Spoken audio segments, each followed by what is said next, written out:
Hello everybody. Hi. We're back together once again today, and in this video we're going to be talking about the immediate family contact form.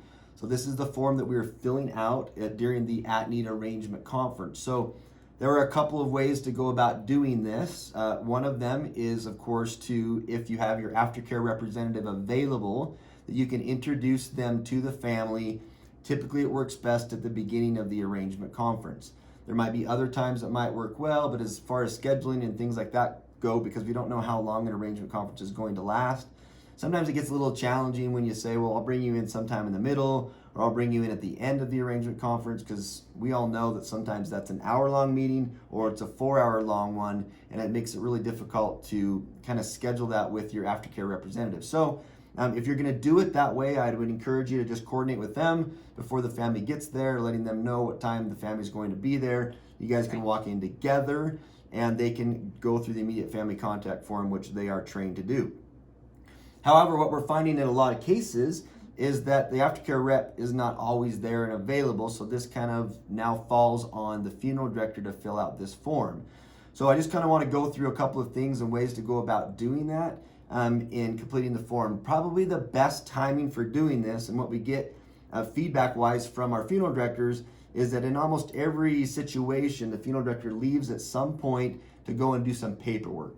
So in very few arrangement rooms that I've been in, there's a computer and stuff in the arrangement room, so they'll gather information on paper and they'll help them make decisions, taking them into the casket selection room, jot down some things, and then they kind of excuse themselves from the arrangement conference for a little bit of time, and they actually go and kind of input all this information in the computer, so then they come back with a statement of goods and services for the family to sign. So this is the ideal time, I think, to do this, and it really gives the family something to do while you're gone. So Aaron, now that you made all of these decisions for your father, I'm going to step out of the room for just a little bit and go and just work on some stuff on my computer, and I'll kind of get everything put together so we can have a total cost for your family.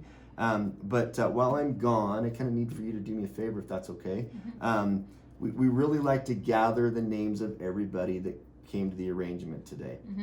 And we do that for a few different reasons. One is we want to make sure that if we need to reach out to somebody in the family and we can't get a hold of you as the primary contact, we need to have some backups.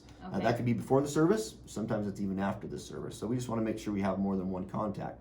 The other reason is that when we get your obituary of your father on our website and it goes live, we're going to be sending everybody that's here today a link to that obituary. Oh, okay. Won't that be nice? Yeah, that's to great. have that. And then lastly, families, after they go through this experience, there's a lot of kind of common questions that we get. And so we kind of just try to be proactive in answering those questions. And so we're going to be just sending everyone here today just some really valuable and important information. So Aaron, as the kind of primary contact today, would you actually start by you're going to just fill out this top section here. Sure. And when you are done filling that out, would you go ahead and, Bob, you can add your information next. Yep. And we'll just and I'm going to step out of the room now. If you guys will just fill this out for me, that'd be great. Great. I'll get it back from you when I come back in. Okay. So Great. you need everyone who's in here. Yes. You said. Okay, wonderful. Absolutely. And then I have a brother also who's coming in tomorrow from out of town. Should I Please include add his him as information? well. Yeah. Okay. In fact, if there's anyone that's not here today that would want all that information, the obituary link, as well as the information we're going to be sending to you after the service, be sure to include them as well. There's actually another sheet on here too, so if you need additional room, you can go ahead and do that for me. Okay. Great. Perfect. I'm just going to step out for a little bit while you guys are doing that. Of course, too, while I'm gone, if any questions come up, jot those down because I want to make sure that I address those as soon as I get back. Okay. Great. Thanks. Perfect. So that's the process. It's very simple. It doesn't have to be complicated. Avoid conversations about grief and mourning and all of those things. We're in a business arrangement. You guys are the experts. If you bring that stuff up, they'll say, we're going to be fine. If we need you, we'll probably call you. So just focus on those 3 key points. 1, we need more than one contact in the event that we need to reach someone in the family and we can't get a hold of the primary contact. 2, we're going to send everybody a link to the obituary when it's live on the website. And 3, most families have questions after the service, and we try to be proactive in answering those questions. And so we're going to be sending you some information after the funeral that it's going to be helpful to you to answer most of the common questions. So we'll start with you as the primary contact. That's the informant. And then we'll have her pass this clipboard around the room. It's as simple as that.